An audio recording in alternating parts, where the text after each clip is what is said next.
Caminhos da Sustentabilidade, aqui no Sistema Sagres. Aqui no Caminho da Sustentabilidade, estamos abordando o Objetivo de Desenvolvimento Sustentável número 12 da ONU, que tem como tema a consumo e produção sustentáveis. Hoje o nosso papo com o especialista em economia, Luiz Carlos Ongarato, é para falar sobre as políticas de contratação de empresas que praticam a sustentabilidade. Também vamos abordar algumas medidas necessárias para ter uma nova economia mais sustentável. Professor Luiz Carlos Ongarato já está aqui conectado conosco. Professor, boa tarde. Uma boa tarde, é um prazer estar aqui novamente para a gente falar sobre principalmente a questão das licitações e das políticas públicas voltadas para o desenvolvimento sustentável aí como um todo do Brasil. Professor, para a gente começar então o bate-papo, entender melhor um pouco mais sobre esse assunto, o que é de fato uma contratação sustentável? Bom, quando a gente fala, né, de contratação sustentável, sustentabilidade, ODS 12, né, muita gente pode perguntar assim, mas o que tem a ver com a economia? Tem tudo a ver com a economia. Por quê? O governo, né, o governo brasileiro, ele é responsável por cerca de 20% do PIB, ou seja, as contratações de empresas, compras governamentais, elas têm um peso muito grande na nossa economia. E quando a gente fala, né, de contratar uma política de contratação sustentável, a gente está falando aí principalmente das licitações e contratos, né, que venham a potencializar negócios de empresas sustentáveis. E há diferença nas políticas de empresa que têm uma postura sustentável das que não têm? Se tem essa diferença, quais são elas? Bom, é uma questão interessante porque é um grande desafio hoje para a gente, né? Quando a gente fala da nova lei de licitações, a gente fala da lei 14.136, que foi sancionada em 2021, né, no ano passado, que ela vem substituir a lei 8.666.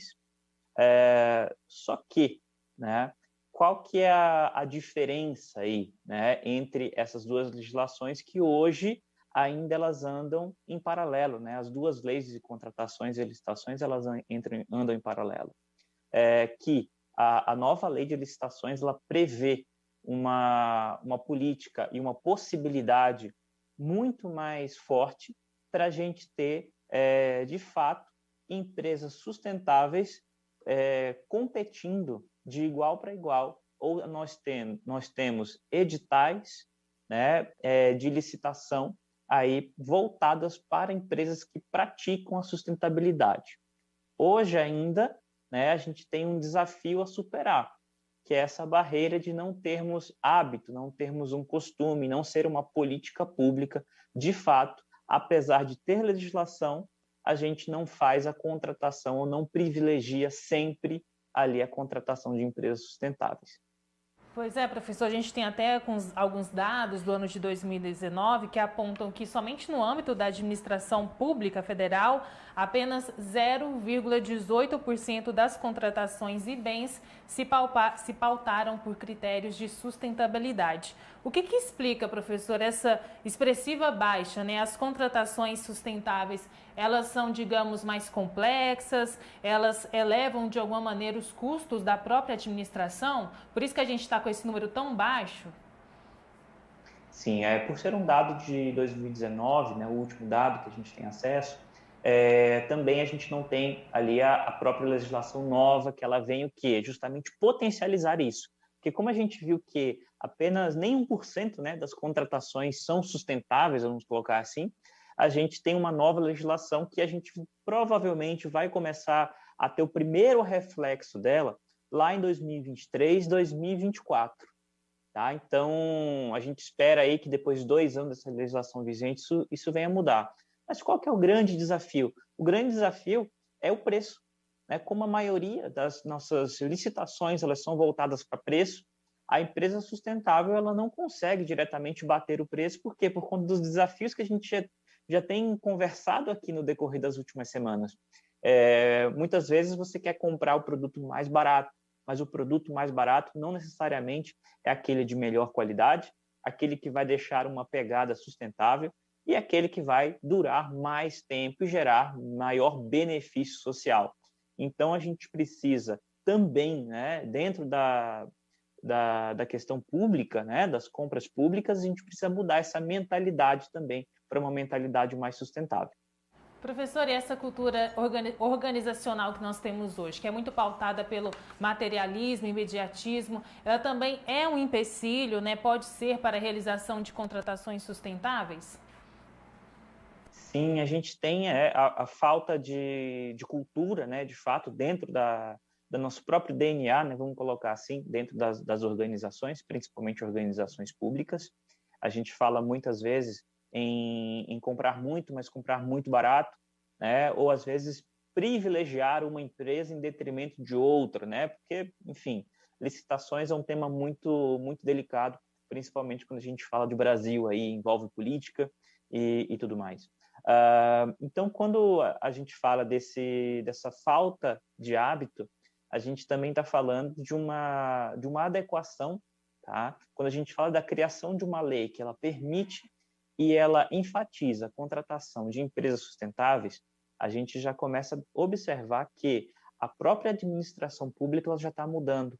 Quando a gente fala de caminhos para a sustentabilidade, a gente mostrou aqui como é que pode fazer isso dentro de casa, como é que pode fazer isso nas empresas privadas, e isso já está refletindo, né, da administração pública, porque já existem leis com dispositivos para serem colocados em prática.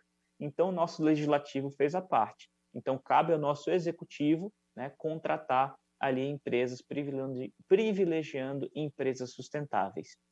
Professor, e quais critérios de sustentabilidade devem ser incluídos na hora da contratação?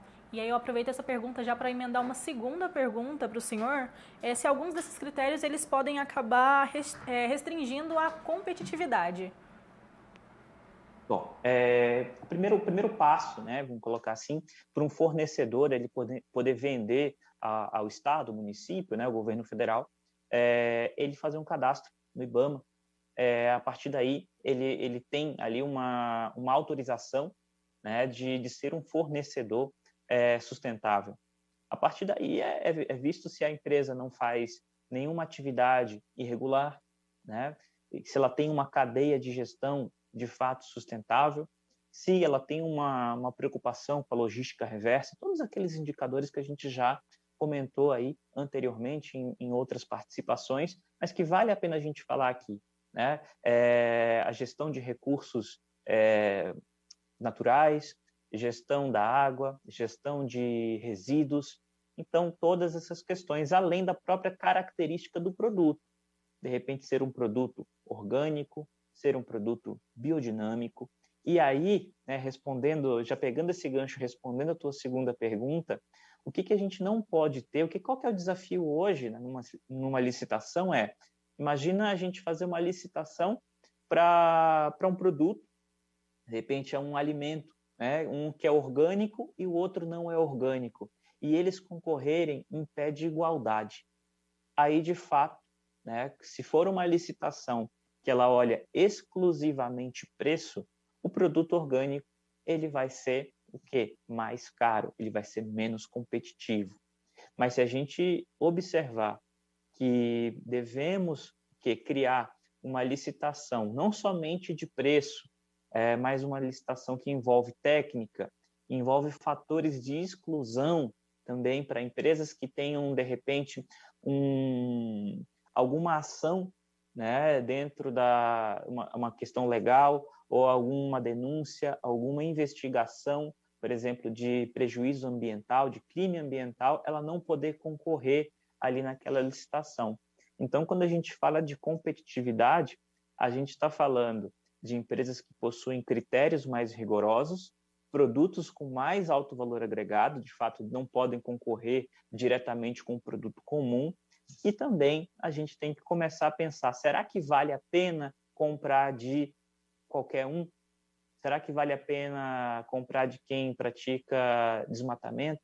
Será que vale a pena comprar de quem contrata, na verdade, quem escraviza mão de obra? É uma reflexão que a gente tem que fazer e cobrar, né, dos nossos políticos.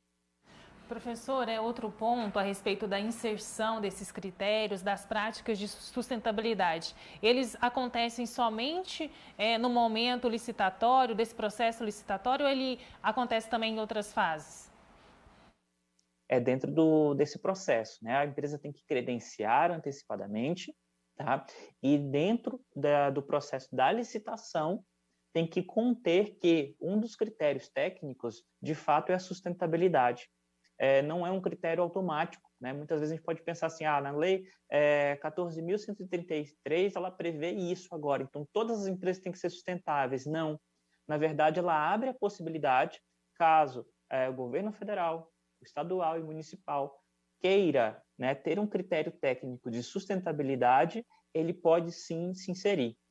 Não é um critério que é unânime para todo mundo, mas já é um caminho ali para a gente começar a observar, principalmente naqueles municípios e estados que se dizem verdes, né? Que tem aquele posicionamento como uma cidade verde e que queira promover o desenvolvimento sustentável de toda uma cadeia. Professor, e quanto à fiscalização, existe na prática algum meio que possa aferir, né, se a empresa contratada ela está cumprindo todos esses critérios de sustentabilidade, né, que estavam previstos ali, digamos que no contrato? Sim, né? A gente tem o IBAMA, que é o principal órgão de fiscalização. Por isso que é também muito importante esse fortalecimento do IBAMA. A gente viu o enfraquecimento do IBAMA nos últimos anos, mas a gente consegue perceber que é de fundamental importância esse fortalecimento, porque se a gente quiser pensar numa economia sustentável, numa economia que gere mais empregos, empregos verdes, e que de fato seja mais competitiva, sendo sustentável, a gente também precisa reforçar as instituições de controle. E a nossa principal instituição de controle é o IBAMA, que inclusive credencia as empresas a participar desse processo licitatório. Professor, e quais são as maiores dificuldades para que mais empresas se tornem empresas sustentáveis? Bom, a primeira é muito de posicionamento estratégico, né? É você conceber o produto desde o primeiro dia, conceber a tua empresa desde o primeiro momento para ela ser uma empresa sustentável. Muitas vezes a falta de cultura sustentável na nossa região aqui, que vai desde ali da universidade, da faculdade, da formação, né, dessas pessoas, de todos nós que somos professores e estudantes, né? No momento nós fomos estudantes aí, precisa passar por isso. Então a gente tem primeiramente uma dificuldade, que é uma dificuldade cultural, de criar produtos sustentáveis. A segunda dificuldade, de fato, é uma dificuldade mais competitiva, porque toda vez que a gente for concorrer em relação a preço, o produto sustentável, num primeiro momento, analisando exclusivamente o critério preço de contratação, ele pode ser mais caro. Porém, quando a gente começa a ter essa mudança cultural, né, por isso que a gente fala da barreira cultural, que é importante ser superada, a gente começa a perceber que um produto sustentável ele tem muito mais valor agregado, ele gera muito mais emprego e ele gera empresas muito mais duradouras e mais seguras para a gente trabalhar e também para competir no mercado, tanto do Brasil quanto internacional. Professor, além dessa questão de uma mudança cultural, né, a mudança e conscientização também de todos, e da lei que o senhor já mencionou aqui para a gente, quais outras medidas seriam mais necessárias, né, são necessárias para ter mais apoio e mais promover a economia sustentável de maneira geral? Bom, a gente sabe que quando a gente fala de política pública, a gente sabe que os governos, né, eles são os principais motores disso. A força motriz está na contratação pública. Quando a gente vai falar de crescimento econômico do Brasil, crescimento do PIB brasileiro, se a gente olhar nos últimos 100 anos, quando é que o PIB cresceu? Quando o Estado, né, ele foi forte ali para puxar a economia. Então, o grande desafio agora é a gente exigir que a lei seja colocada em prática. Tá? Nós, como cidadãos, temos que exigir isso da administração pública, porque somente através daí a gente vai conseguir o quê? Ter escala, né? O nosso principal desafio hoje, dentro da indústria sustentável, é você sair daquele nicho, aquelas poucas pessoas que consomem produtos sustentáveis, e popularizar isso, né? Democratizar o acesso à sustentabilidade. E qual que é o caminho para isso? É o caminho da contratação pública, né? Então, a gente tem que comemorar, sim, que a gente tem um instrumento, mas não deixar esse instrumento lá engavetado. A gente tem que cobrar, de fato, cobrar projetos da nossa prefeitura, cobrar projetos do nosso estado, do nosso governo federal, que haja contratação de empresas sustentáveis, que isso vai ser benéfico para todos nós e vai gerar muito mais emprego. Tá certo, professor. Vamos acompanhar, né, saber se daqui a uns anos esses números, né, percentual de contratações estejam dentro desses critérios de sustentabilidade, já que a gente tem a lei, vamos então esperar e torcer para que ela seja colocada em prática. Muito obrigada, professor. Até semana que vem. Até semana que vem. Fica nosso exercício de cobrar sempre, né, todo mundo que formula a política pública. Tá certo, conversamos aqui com o professor Luiz Carlos Ongarato, especialista em economia, aqui na nossa série Caminhos da Sustentabilidade. E na semana que vem a gente vai discutir aqui estilo de vida sustentável. Vamos falar um pouco sobre as práticas de outros países, iniciativas internacionais de criação de produtos sustentáveis.